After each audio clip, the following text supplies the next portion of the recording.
Howdy, my name is Taylor Northcut, and today we're going to be talking about an AI program, specifically ChatGPT, and its adoption specifically related to the technological change theories we've talked about in ALEC 640. So, first is a table of contents quickly. We are going to have a learning objective. I'll do a quick introduction background about ChatGPT, what it is. We'll talk about these four main theories we've talked about in ALEC 640 so far.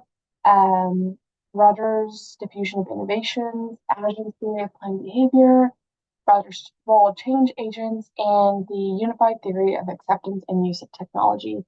I'm going to put some thoughts together, conclude, and we'll do a quick assessment. So our learning objective today is, given the real-world case studies and adoption data, learners will analyze the adoption of ChatGPT using the diffusion of innovations theory, theory of planned behavior, the role of change agents, and the unified theory on the acceptance and use of technology to evaluate factors influencing its widespread use in education and professional settings with relevant examples and support. So I want you to take a moment, if you have used ChatGPT before, or if you have not used it before, what were or are your first impressions, your first thoughts? So my first thoughts, I was very unsure about using it. I didn't know much about it.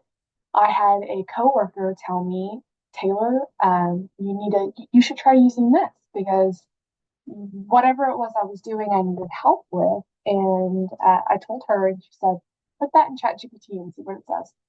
So I was pretty skeptical at first. I just didn't know much about it. And now I can say I am an advocate for it. I use it professionally and personally. So, what are your thoughts? Were you skeptical, hesitant, excited? Uh, totally depends on you. And hopefully, I can kind of help you with this, make you more excited about this AI. So, ChatGPT is a generative AI. It was developed by OpenAI. It generates human-like responses based on the user input. So, based on whatever you are telling it, what you put into this chat, it gives you nearly instant and relevant responses that you can customize or personalize. You can give it very simple cues such as write, summarize, brainstorm, answer this question. You can also give it a little bit more complicated, like translate this language into this other language or plan a trip for me. There are many different uses you can, use ChatGPT for. There are applications in education, business, personal use, and it gathers its information from anything that's on the internet, which can include a book and articles and lots more. And like I said earlier, it's nearly instant. So I want to show you just maybe this is not my recent cue because this is all over the place, but a couple of examples of what you can have ChatGPT do for you. So help me build an itinerary for a 4-day trip to Washington, D.C. That's pretty broad. Uh, it gives me a pretty broad answer. I asked, what do I need to book in advance or make reservations for? That's getting a little bit more specific. So ChatGPT is really having to pull in some resources here, some websites.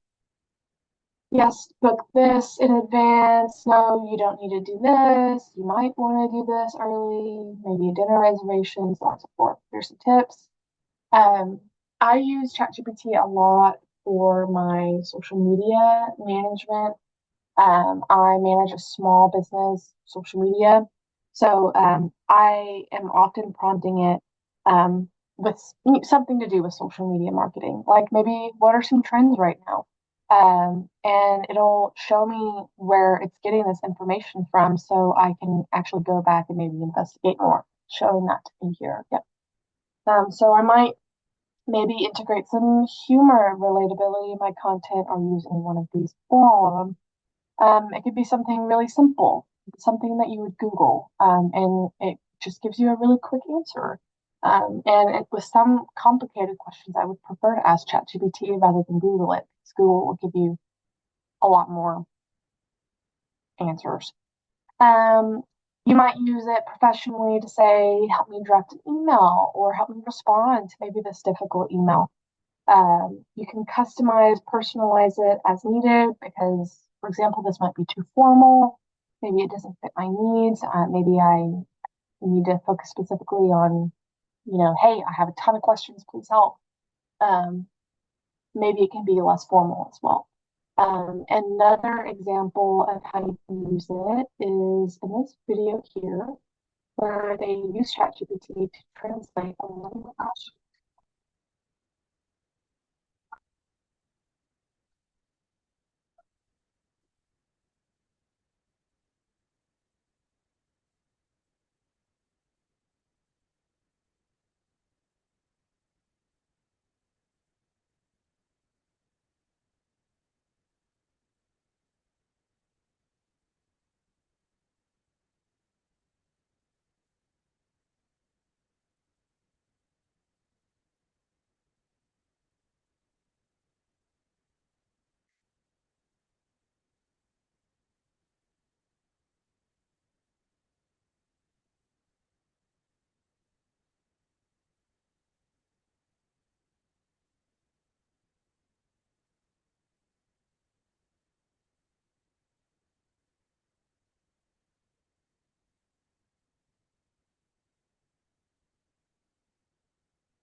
Okay, so that's just another instance how you can use that. So really quick, benefits, increased efficiency, productivity. It might help you with decision making. You can personalize the answers that it gives you, customize those. It might help you find some new discoveries, innovations, come up with new ideas. ChatGPT is really good at coming up with some very creative answers sometimes when you prompt it to. Um, and while I am an advocate for using ChatGPT, I know that there are very many valid concerns about using ChatGPT. For example, we just watched a TED talk about how ChatGPT and the information that it stores, it could be, well, not could be, is bad for the environment, very costly in those terms. Also, I just had a conversation with a professor about the danger of students becoming over reliant on this technology. So I have to, I would advise anybody to use it, responsibly and not to rely on it completely. I teach a freshman first year experience course, and I try to make it a point since they already know what it is, I try to teach them how to use it responsibly and in a way that is not cheating or frowned upon or dangerous or anything like that. So I think it's important that educators, especially high school, college, are showing students that.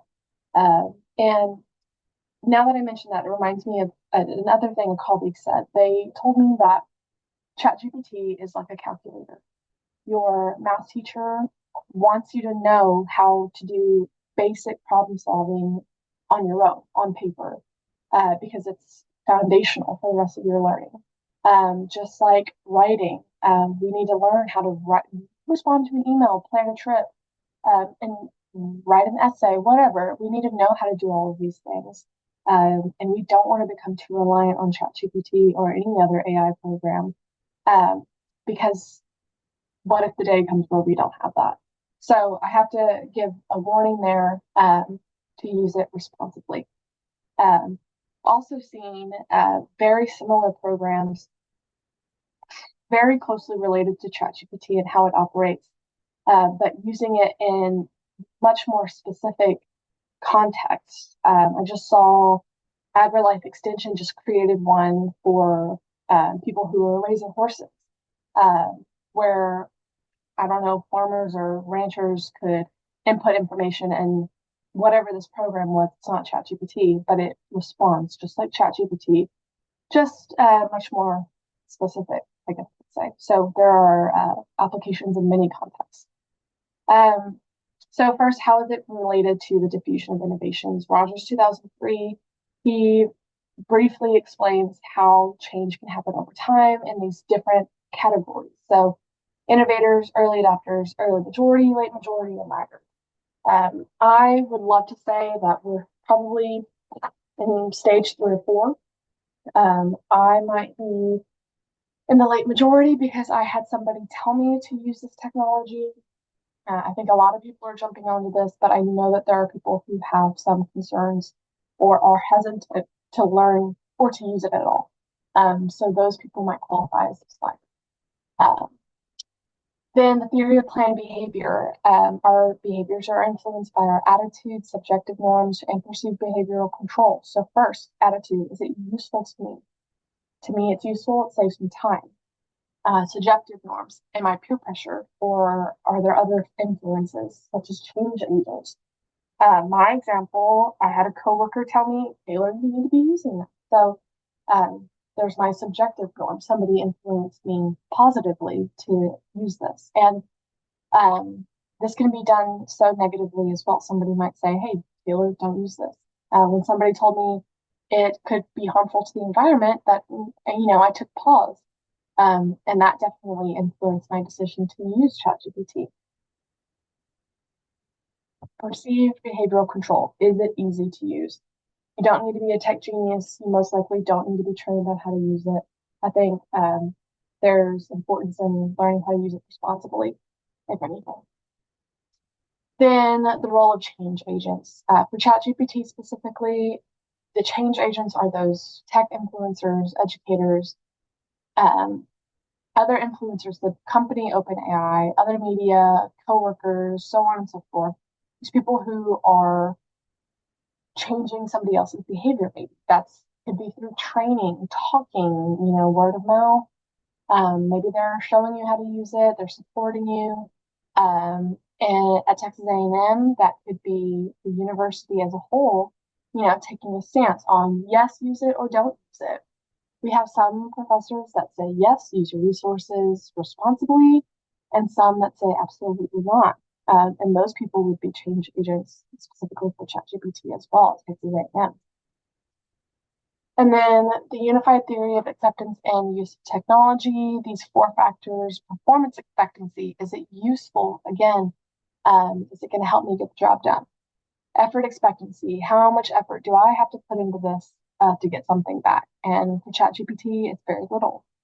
Social influences, positive, negative. Do other people think I should use this? Should I not use it? And then facilitating conditions. Do I have support? Do I have access? If something goes wrong, who do I call? Can I log in? Is it free? Can I afford it? So on and so forth. And for ChatGPT, it's free, very easy to use. I have never had to use anybody for help or call IT, anything like that.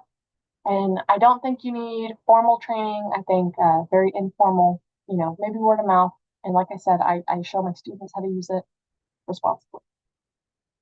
I wanted to take a moment to kind of show some similarities between the 4 of these theories.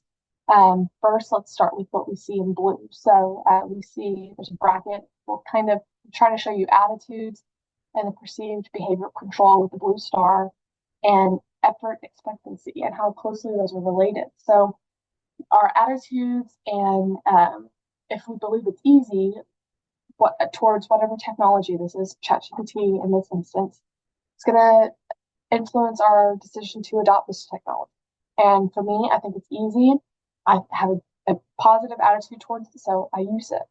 And then in pink, I just wanted to draw attention to these factors that all kind of influence each other. So to point out that subjective norms and social influence are the same thing. Am I positively influenced, negatively influenced? Is it okay to use? That's depending on your environment. And it could be affected by a change agent. For me, it was my coworker who influenced me to use this technology.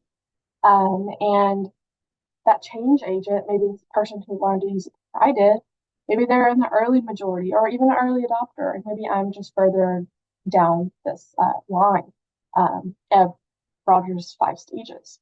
So I just wanted to point out that those are all interconnected. So take a second to think about um, have you used ChatGPT? Do you enjoy using it? Do you think it's a good resource? Is there a way to use it responsibly, or should we avoid it at all costs? What are your thoughts on that? And then there are 5 questions in this Google form, just to check for understanding based on everything I just presented. And whenever you finish that assessment, please return to the PowerPoint.